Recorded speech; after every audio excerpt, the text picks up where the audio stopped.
Fuck these motherfuckers. It's time to go. All I want to do is fucking eat. We're not practicing to beat somebody. We're practicing to beat everybody. Nowhere to run and nowhere to hide for 4 quarters. They got to see us in our house for 4 quarters. They got to look us in the eye for 4. This is about us and our family and our house. This is about us. This is our mentality. We ain't backing down. We ain't running. Set a tone, send a message. This is our house. Physical toughness wins in football now. And if you in this room, you got it.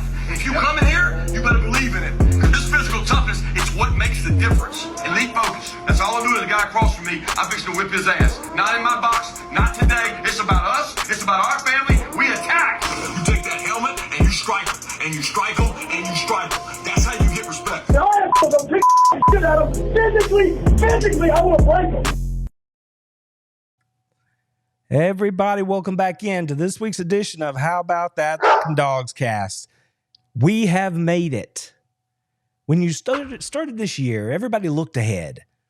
I know when I was sitting in Nashville, Tennessee this summer at SEC Media Days, the entire discussion was around, will this be the year that somebody knocks off Alabama and or Georgia? Or are we destined to end up right back in Atlanta in December with these same 2 big boys on the block duking it out to see who's going to be the champion? This season, although we didn't have the crazy big upsets or anything like that, took a winding path, but we still wound up in the same place. And let's be honest, that's exactly what all of us wanted. I know it's what I wanted, because even after back-to-back national championships, even after all of the success putting players in the league, Eastern Conference championships, a Southeastern Conference championship last year, I don't know why, it just felt like somehow the Georgia Bulldogs were still sort of flying under the radar. And that perception was not just mine, because, and some of it's just straight up hate, but some of it, again, it's like the Dogs were just, nobody was really paying attention. There was always something else that was more interesting. This spring, it was Deion Sanders in Colorado. The year before, it was Lincoln Riley. You know, it just seemed like nobody was really looking hard at the 2-time national champions. And all the Dogs did was put their head down and go to work. Now, Alabama, they started like they usually do. People thought they were going to be pretty good. But when the season started to play out, all of a sudden, there were big questions. Who's going to play quarterback? That offensive line looks like they're a little lost. It doesn't look like what we're used to. A circuitous path, if you will, is what Alabama has strode this season. Yet, here they are, champions of the West. Now, if I do say so myself, it's not a hard pick, but those were my picks for the SEC this year. Georgia in the East, Alabama in the West. And here we are.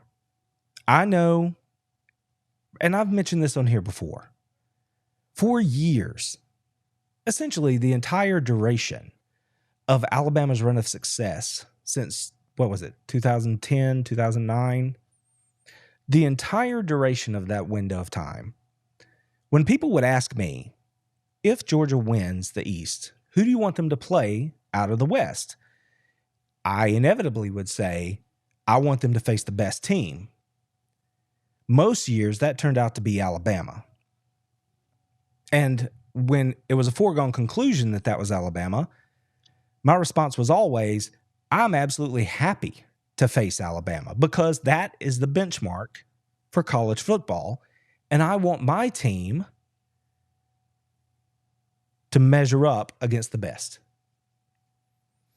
Now, there's a whole lot of history that's happened over the last decade. Not a lot of that in this game has been good for the Georgia Bulldogs. But this has been a history-making year for Georgia. So let's spend a few minutes talking about that part of the season. There are numbers on top of numbers about what this Georgia Bulldogs team has done this season. 45 of the last 46 games these dogs have won. 29 consecutive games. And Georgia has outscored their opponents in those 29 games by a score of 39.9, 40 points a game to 14.8, 15 points a game. They haven't been squeaking by. Georgia has been the best team in the country the last 2 years. Any way you cut it, that's the reality. And here we are again, facing Alabama. Facing the team that absolutely deserves their roses for the last 10 years, what they've been able to accomplish. I should probably stretch that out and say, 15 years, 14 years, if we go back to 2009.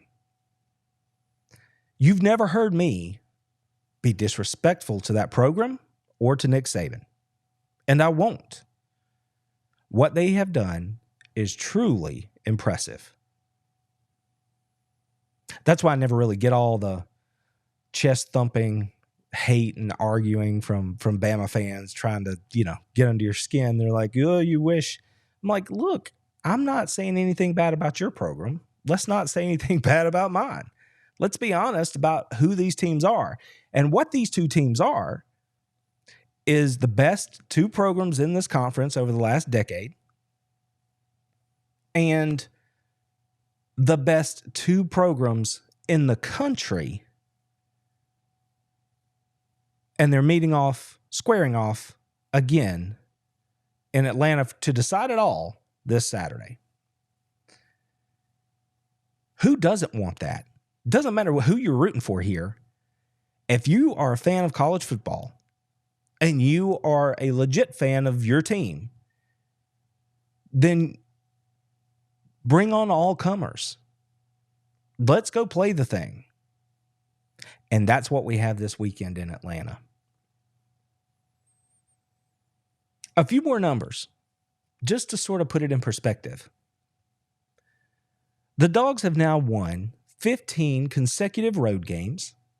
They've spent 24 consecutive weeks at number 1 in the AP poll. They're the first team in the history of the Southeastern Conference to go 8-0 in 3 consecutive seasons in SEC play. They've defeated 11 straight ranked opponents.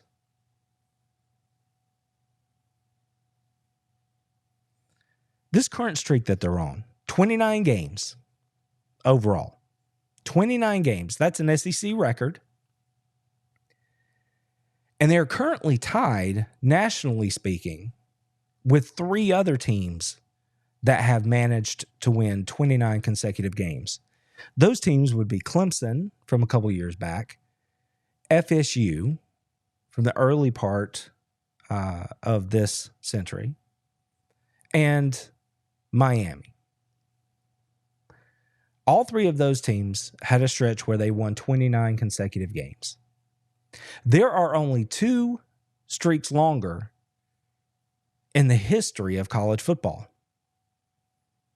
The 2000 to 2002 Miami Hurricane teams won 34 straight, and the Oklahoma teams from the early 50s won 47 straight. So in a year that has been a history-making, benchmark-marking season for the University of Georgia, this Saturday, and it means so much more than this number, but if they manage to win this game, the Georgia Bulldogs will have the 3rd longest winning streak in the history of college football. And in today's world of college football, given NIL, transfer portal, coaches' freedom to move, the massive salaries, all the distractions that go beyond the football field, social media. That's quite the impressive feat. Now, as we barrel towards this titanic matchup on Saturday, Alabama has a few numbers that we should pay attention to as well. Nick Saban is 10-1 in SEC championship game appearances. He's won 16 straight games in Atlanta. And he's undefeated in Mercedes-Benz. 7 victories. Now, those numbers, very much like Georgia's numbers, they don't mean anything, but they're impressive.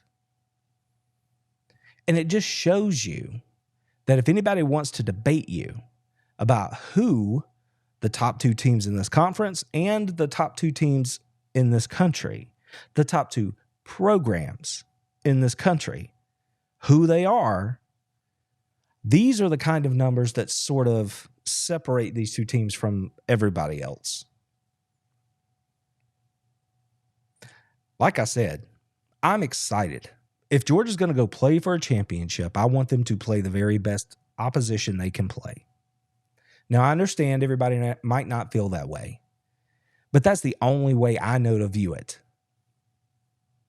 Even with that, much like we've seen over the last 2 seasons, 3 seasons, certainly during this winning streak, there will still be people who will want to tell you that somehow or another, Alabama was playing with one hand tied behind their back should Georgia win.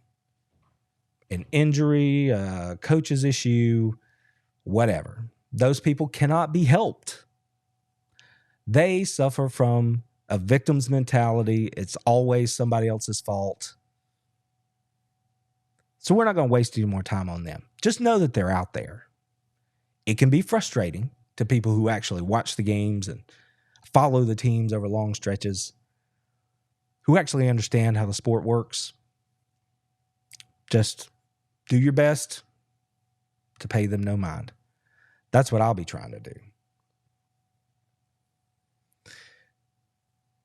Now, not only have there been a string of numbers that we just pulled on to get ourselves up to Mercedes-Benz this weekend, there's also the cold, hard facts. Like I said, I have asked for my team to face Nick Saban's Alabama Crimson Tide repeatedly over the last decade. Unfortunately, Nick and the Tide have won those matchups. And that's driven home when I remind you that none of Georgia's coaches or their players that are on this team that's going to Atlanta on Saturday to play this game have ever beaten Alabama in this game.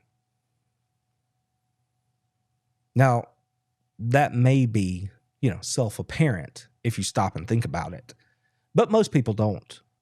So I think it's interesting to say it out loud and let people know that when Alabama fans are, in my opinion, supremely overconfident about how this game is going to go, I have to give them a little grace, because the fact of the matter is history is on their side. Now, like I said, nothing that's happened in the past matters in this game. None of Georgia's 45 wins that they've accumulated over the last 46 games matter. None of that matters. Future winning streaks don't matter. But it just sort of frames what this game is. Because if you look across the slate of championship games this weekend, now I don't want to speak out of turn here and say that maybe you feel a certain way about a game, but when I look across them, there's only one that really gets my attention, and it's the one in Atlanta. Kirby Smart and Nick Saban have spoken on it this week. This is a fantastic venue. It's a magnificent event. It is a tremendous environment. It's a spectacle. It's a marquee day for college football and the Southeastern Conference. It is all of those things because A, the SEC runs a first-rate ship, okay? But B, it's because of the talent that has been on the field. It speaks to the depth of this conference when you look back over the history of the game, the teams that have been in this game. And ultimately, it comes down to the players that are on the field that are making the plays that decide the game. And when I look across the country, I mean, the ACC did a Black Friday deal to try to get people to come to their game. The Big Ten, never full. Everybody assumes that game's a blowout. Nobody's going to pay attention to it. The Pac-12, they play on Friday night. There's a little interest there, but I think the majority of folks, when they look at that game, have a pretty good feel for how it's going to come out. There's really no intrigue there. The Big 12 game, just not exciting. I mean, it's not Texas' fault or Oklahoma State's fault, but when you put them together, I'm just not that jazzed up about it. But when you put Georgia versus Alabama up on the marquee, well, that gets everybody's attention. So make no mistake, the eyes of the college football world will be on Atlanta this weekend. There will be pressure. And if you can't handle pressure, then this is not the place for you to be. Which sort of leads me toward one of the things I want us to talk about this week.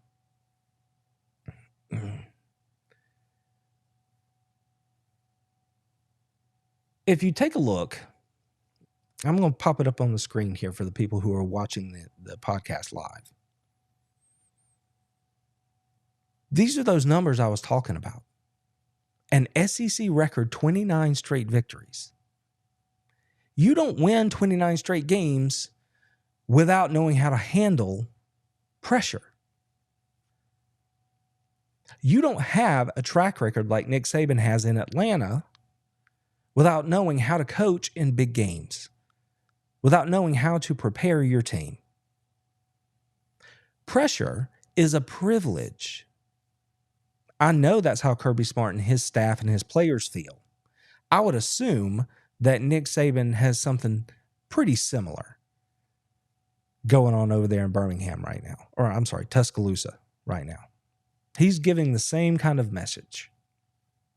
You've worked hard to put yourself in position to be here to play in these kind of games. And right along with that,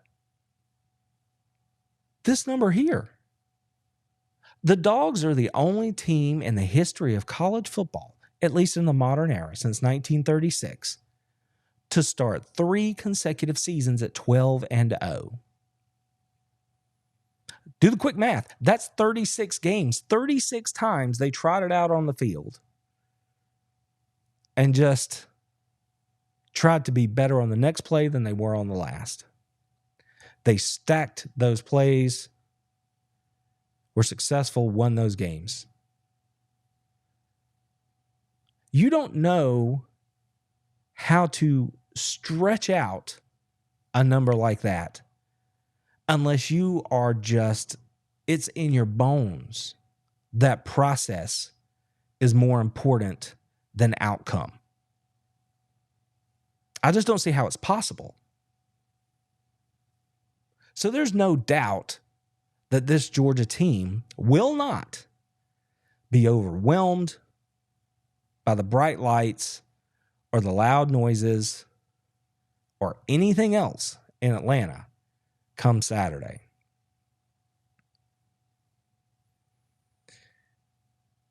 There's only so much you can say about this game. I mean, there's a million ways you can break it down. But at the end of the day, it comes down to what we all know and love. This game, like most all football games, but especially inside this conference, is going to be decided along the lines of scrimmage. It's going to be a fight. Both teams know it. they've spent this week telling us that they understand. It is the SEC championship. I want to win. I want to be an SEC champion. I mean, that says it all. That soundbite was like 2 seconds. And in 2 seconds, Javon Bullard managed to capture the entire essence of what this football game is. Nothing else matters. They want to go win it because it's the SEC championship game. Coach Smart pointed out to the players, and the players spoke on this week, that they have as many national championships right now as they do SEC championships under Kirby Smart. That number is another one that will twist your brain sideways. It speaks to just how hard it is to win this game. Not to win a championship game, to win this championship game. It takes so much just to get there. And Cedric Van Pran, he had a wonderful quote this week. He told us, this is going to be a trench war. That is where it's going to be decided. In every facet of the game, all the X's and O's stuff, who executes better, who communicates better, who wins their box more consistently. There are a lot of other things that I'm going to talk about here in a few minutes that we ought to consider when we watch this game on Saturday. But this is where it's at. Everything else spills out from what happens within 3 to 4 yards of the football on either side. In some ways, that feels super reductive. But it's fact. And if you've watched this game over the years, you know that. The players, they're ready. There's no doubt. I can't speak to Alabama. I do not cover Alabama. I cover Georgia. I consume through reading, through video, through sound bites, just hours and hours and hours of Georgia football information and content weekly, in addition to whatever I am creating. And I can tell you that these players, these coaches, are absolutely locked in to what this game means, what it means to get there, how difficult it is to win, and what it's going to take to make that a reality. Remember, not one coach or one player on this Georgia Bulldogs team has ever beaten Alabama in Atlanta. And in a history-making season, like this one has been for the University of Georgia, this would be the cherry for this team. This would be the whipped cream topping on a championship Sunday. And it would be sweet. Because it doesn't matter that Alabama didn't seem to be able to find their way against Southern Florida earlier this year. None of that matters. What matters is Alabama is undefeated in SEC play. They're 11-1 champions of the West, and they are standing in the way of what the Georgia Bulldogs want to accomplish this week. The good thing is everybody knows that and is absolutely locked in on the opportunity that they have to make a little bit of more history. We have a huge opportunity here, and just judging off of today's practice, I feel like we've taken that opportunity to heart. You know, this was probably one of the most physical, chippiest practices that we've had all year, but it just shows that, you know, how hungry we are, how much we want it. how hungry we are and how much we want it.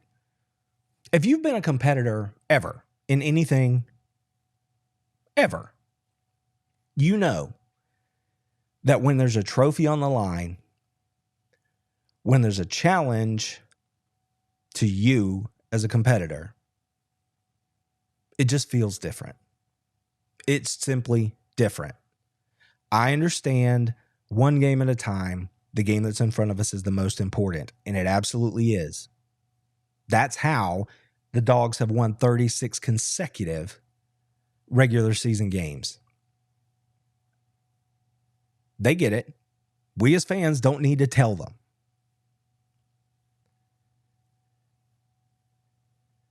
But the opportunity that lies in front of this team right now to not only,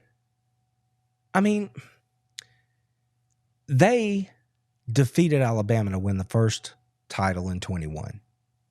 They came out last year, steamrolled their way to an undefeated season and a second title. While Alabama was still on top of the college football world, Kirby and the Dogs went up and snatched the crown right off their head. Now, if you listen to Alabama fans, they feel some sort of way about that. That's probably why all the chirping you're hearing this week is so loud. They see this as some sort of revenge game, get back game, reclaiming something. Crazy fan talk. That's what fans do.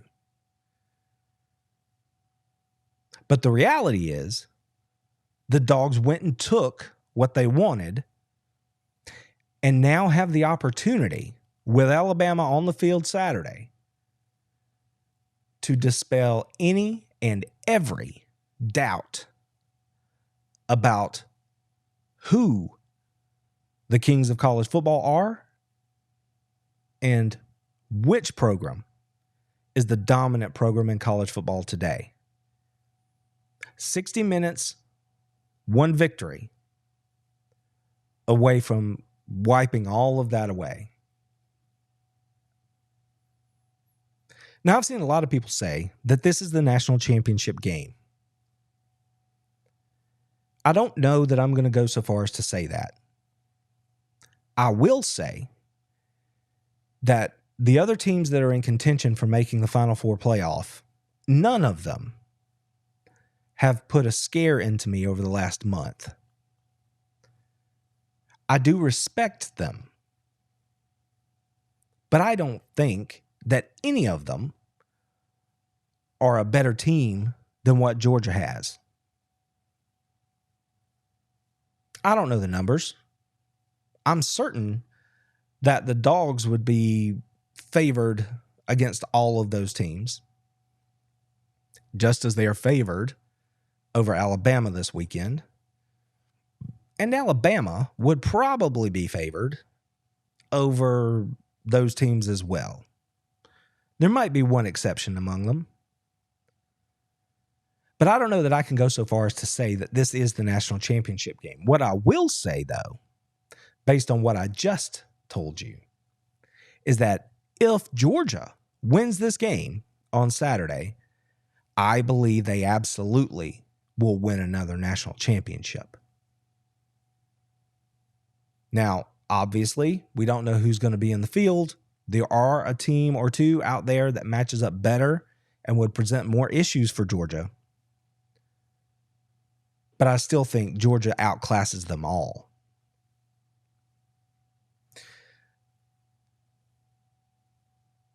This game is so much fun because if you follow the SEC, you know what it takes to get here. The twists and the turns of the seasons, the intrigue of what's happening on the other side of the bracket. Then we make our way to Atlanta and they hash it out on the field. Now, I forget the exact number, so apologies for that. I don't remember if it was 9 of 10 or 10 of 11. But in that span, the favorite has won this game, which sort of seems to fly in the face of it being such a wonderful event and a fantastic game. But in actuality, you can still have a fantastic football game and one team, the favored team, be just a little bit better and win the game. Two things can be true. More often than not, that's exactly what we've seen in this game, especially when these two teams are involved. Classic after classic. I expect this game on Saturday will be another one that's going to be an awful lot of fun to watch. Javon Bullard had a little bit to say about how we wound up here. Let's take a listen. It's hard to get to the SEC championship, man. It's hard, and we don't take that for granted. What an opportunity, what an opponent that we're facing. And like I said, it's a great challenge ahead of us, and I'm trying to get it done.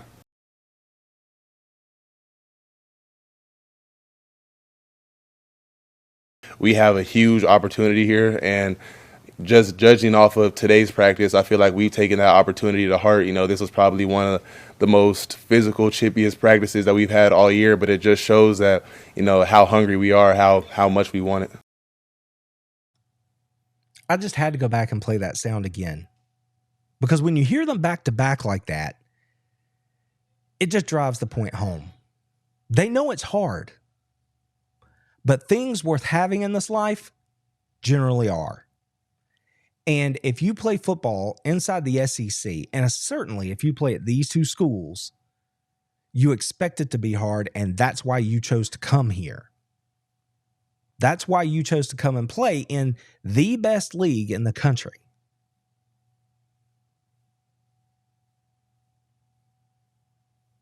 The best. That's not a matter of opinion.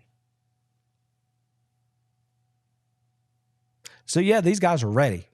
They are locked in. They are ready to get it on. I, as I have been most of this season, am just excited to have the opportunity to watch it. I'm so thankful that my team is in this fight, is in this battle.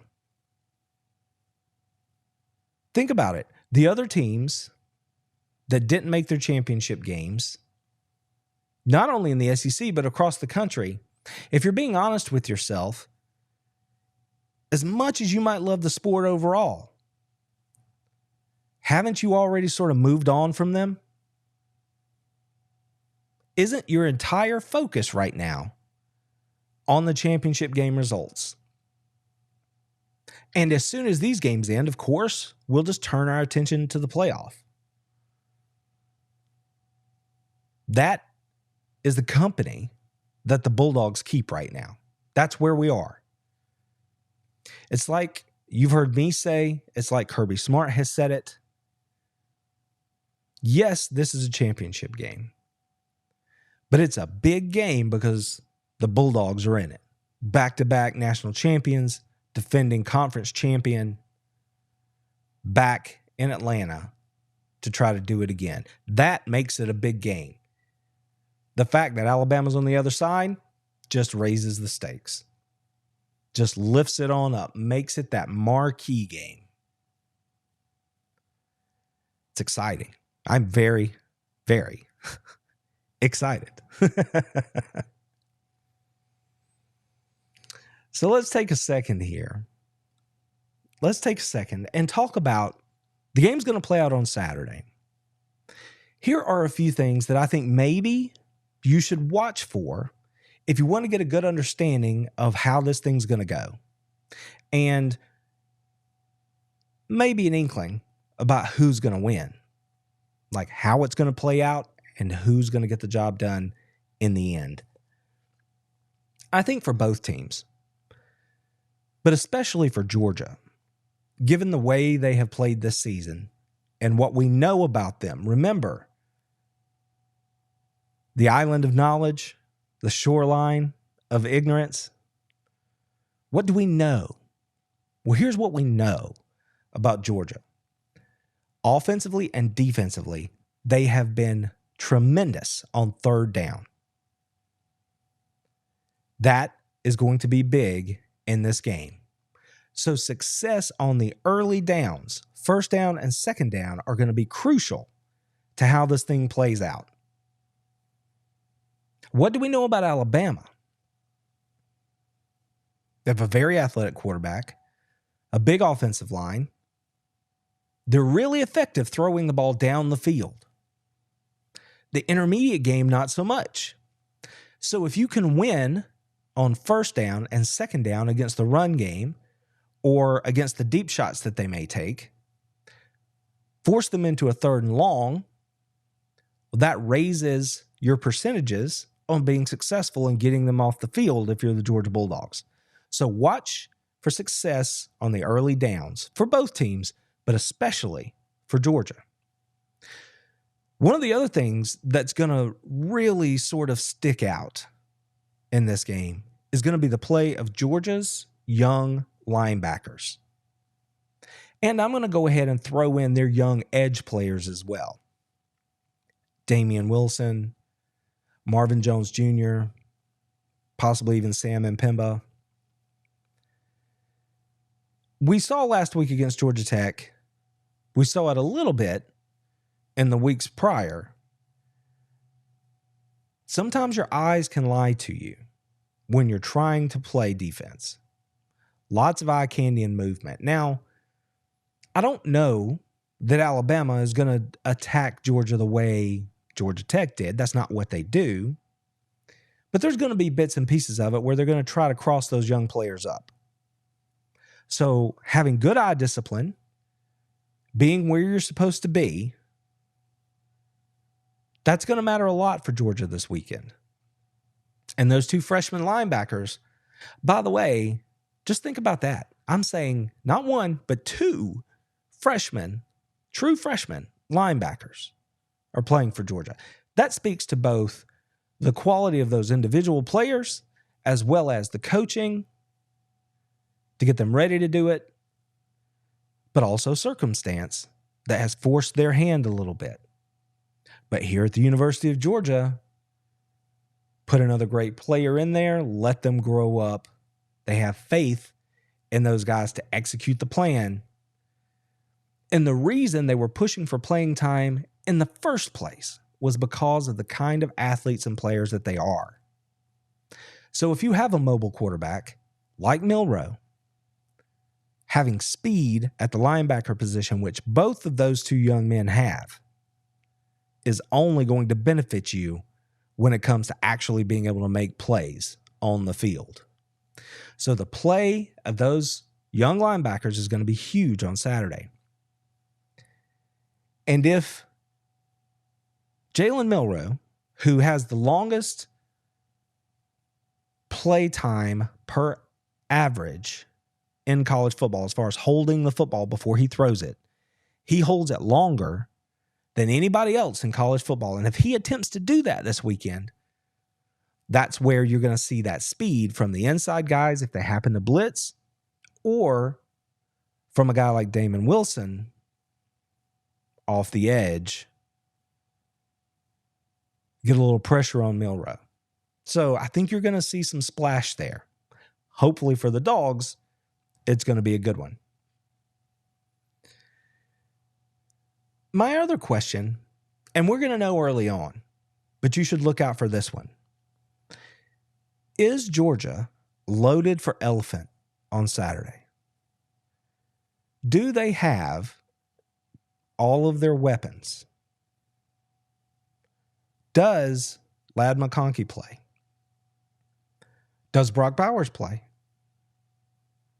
Now, I expect Brock's going to play for sure, but still a question until we see him.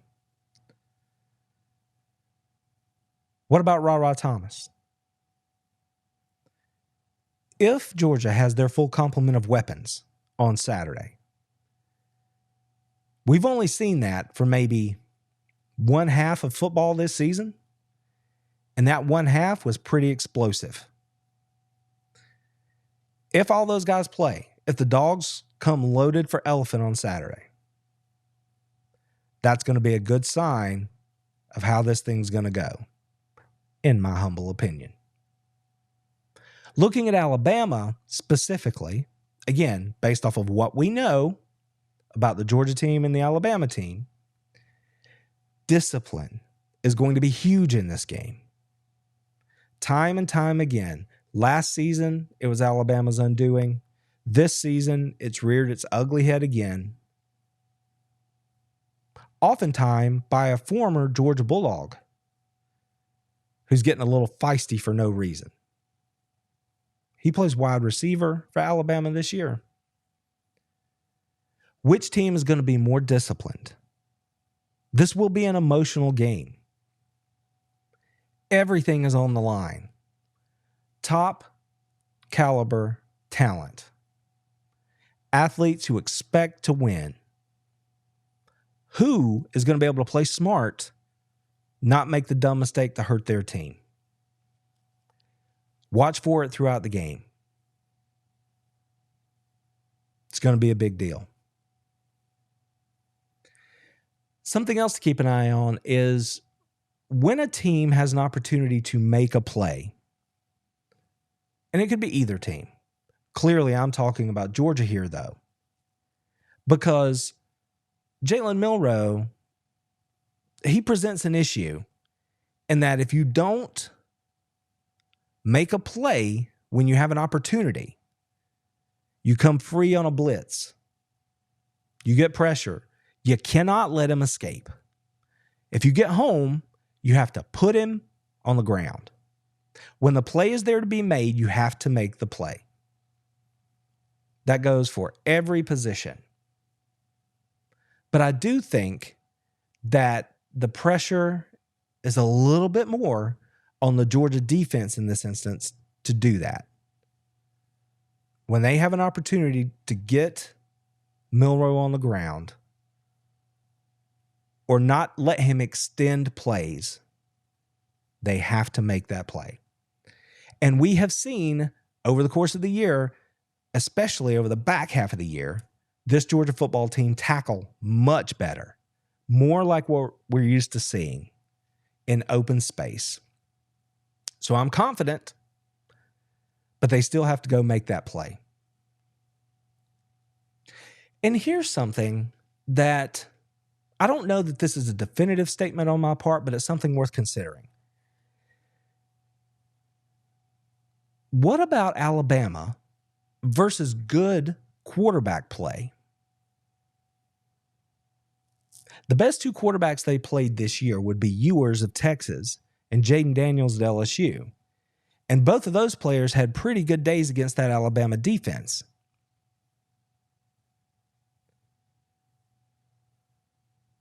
So is Alabama really a top shelf defense inside the SEC? I'm not saying they're not good. I'm just saying, how many times have we seen them against a top shelf quarterback? Only two instances come to my mind, and in both cases, they were dinged up a little bit. Those guys were able to make plays. And when we saw Alabama offensively at their best, Milroe was playing teams that weren't very good. The majority of their games were pretty close. They weren't running away and hiding, with the exception of one or two games. Mississippi State, for example.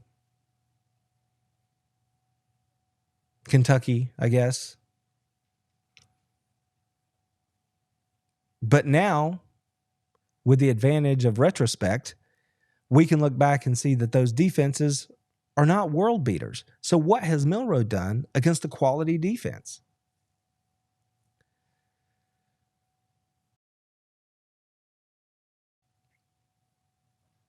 Something to consider. I think it's a question that's fair to ask. I believe that Carson Beck is a quality quarterback. I know that this Alabama pass rush has the ability to get after him. So did Tennessee's. Tennessee, I believe, finished the season 10th in the country at getting after the passer. all they did was get stoned by Georgia's offensive line. So we'll see. I think that's a legit question to ask. Quarterback play. How does Alabama handle it on both sides of the ball? I think at this point we have a pretty good body of work to assess who they are. I think we have a pretty good idea of who they are. And with that said, I want to offer up a few keys to the game. Now, I'm not going to make a prediction here. Suffice it to say, I think Georgia's the better football team here. I think Georgia's going to win the game. I don't really need to get any more specific than that. That's how I see it playing out. We talked about what to watch for. Let me just give you a few keys the way I see the game.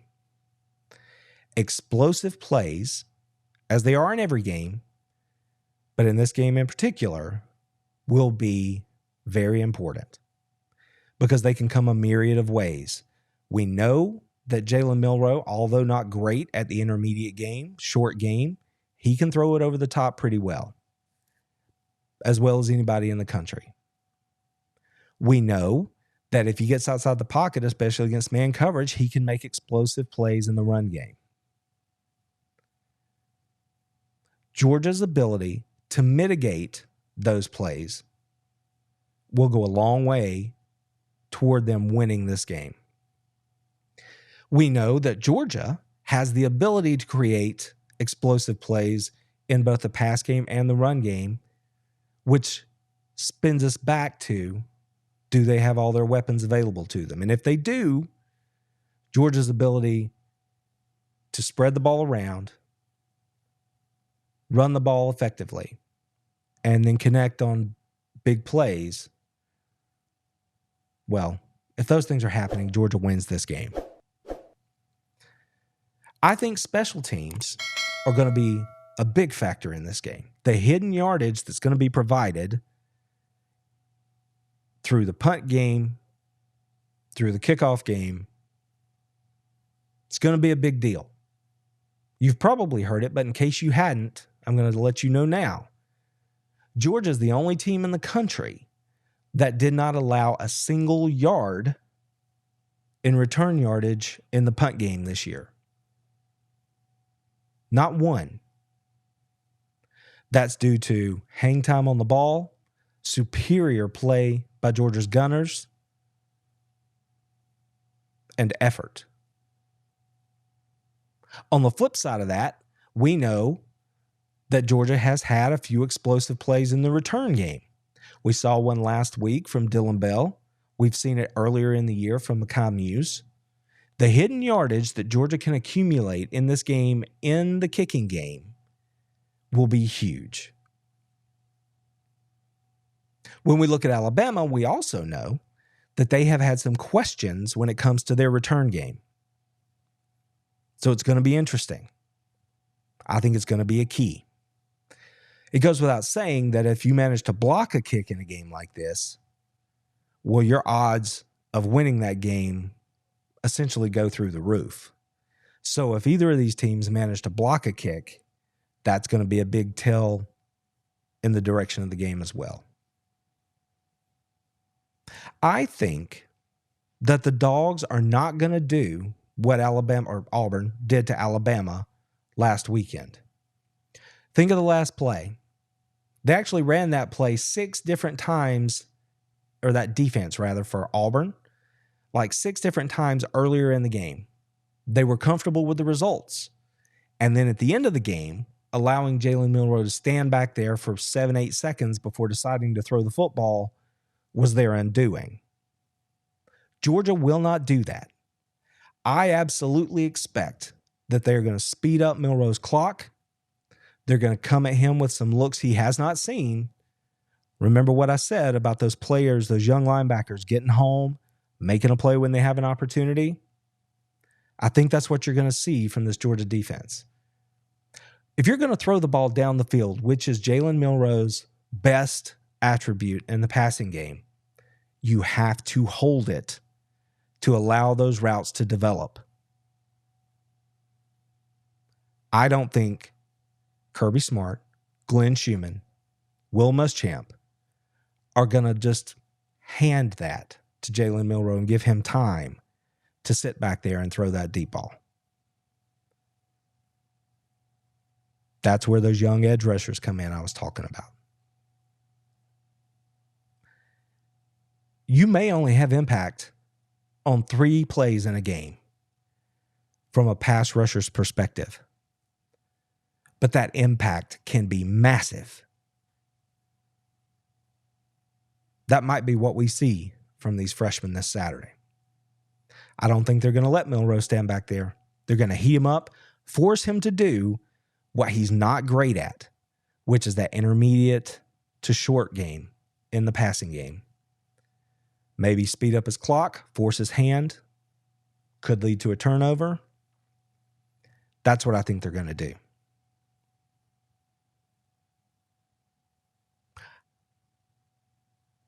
I don't think that Alabama can methodically drive the football down the field against Georgia time and time again. I don't like the run game that much, which brings me back to the explosives that we were talking about earlier, whether it's Milroe running or trying to throw. I think Georgia can adjust and play well enough on the back end to prevent that from happening. And if Georgia has all of their weapons, and I think they will, that's going to force Alabama to score to keep up with Georgia. And I don't think they can. So there you have it. The SEC championship game, Georgia versus Alabama. We talked about what's on the line. We know that the teams are locked in. I gave you several items to watch for during the game. And then we've sprinkled in my keys to what's going to lead to a Georgia victory on Saturday. Now all that's left to do is lock the gates and let's get it on. We can't have a discussion about a championship game or anything else without talking about what the college football playoff did this week. Now, I was wrong in what I thought they were going to do. I thought they were going to go Georgia 1, Michigan 2, Washington 3. Or no, I'm sorry. I thought they were going to go Michigan 1, Georgia 2, Washington 3, Florida State 4. What they actually did was left Georgia at number 1, moved Michigan up to number 2, and everybody else just followed suit up the board. So now you have Washington at 3 and Florida State at 4. Now, either one of those is fine, but the Dogs staying at number 1, I think it's telling. Michigan just went out and beat the number 2 team in the country. The reason I thought they might move up to number 1 is because that seems like a heavy-weighted victory. Inside the college football playoff rankings top 4, that precious and elite group, you had one team defeat the other. That should mean something. I thought that was going to pole vault Michigan into the number 1 position. It did not happen. Why? Think back to what I said last week.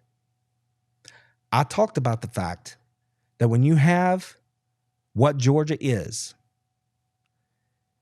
and I questioned, should they get to Atlanta and not win? How could you drop them all the way out? And I mentioned that Boo Corrigan in his interview said, Georgia's the clear number 1, and there is some separation. Then Michigan goes out, wins that game. The committee saw it play out. They saw what Georgia did against Georgia Tech, clarifying by saying they felt Georgia was holding players out. And then they went out Tuesday and left the Dogs at number 1. Maybe that separation is a lot greater than we knew. Maybe they're just laying the groundwork for saying that Georgia, the team that they saw the last month of the season, the team that they said was by far the best team in the country, maybe they're just laying the groundwork to say, you know what, based on their strength of schedule, notice Tennessee is still ranked. There's no way we can keep Georgia out. They are one of the best 4. We'll see. I'm not all for backing into anything. I have zero concern that Kirby and the Georgia Bulldogs are thinking this way or expecting to get in or hoping to get in. They are going to leave no doubt on Saturday. That is their intention. Leave no doubt who they are. If they do that, they sail into Sunday morning as the number 1 seed. And they are ready to rock and roll in the playoffs. And everybody else just lines up, and we'll see who we play next. That's how they feel about it. Honestly, that's how I feel about it. I'm looking forward to this game. I think it's going to be fantastic. And like I said at the very beginning, there is no other team that I would want my team to be playing for the championship in the Southeastern Conference. For what it means both on the field as well as what it means off the field. For all of us fans who want to argue, that's not really me. But if you want to go argue your point about who and what the Georgia Bulldogs are, I think the result Saturday will give us a lot of ammunition to make those arguments in the future. So we're back again. My favorite time of year, Championship Saturday. I'm looking forward to it. I know you are as well. Thank you all for spending another hour of your time with me here, talking about these Bulldogs. There's no place I would rather be, and I appreciate you being here with me. Enjoy the games this weekend. Enjoy all the other games around the country. Just make sure that you clear your calendar and your time so that you can cheer on those Dogs with me as they chase down yet another SEC championship and we get ready to get into this 4-team playoff and chase that 3rd consecutive national title. Take care of yourselves. Take care of your families. And I'll see you on the other side. Go Dogs! Told them, how about them fucking dogs? That's what I told them.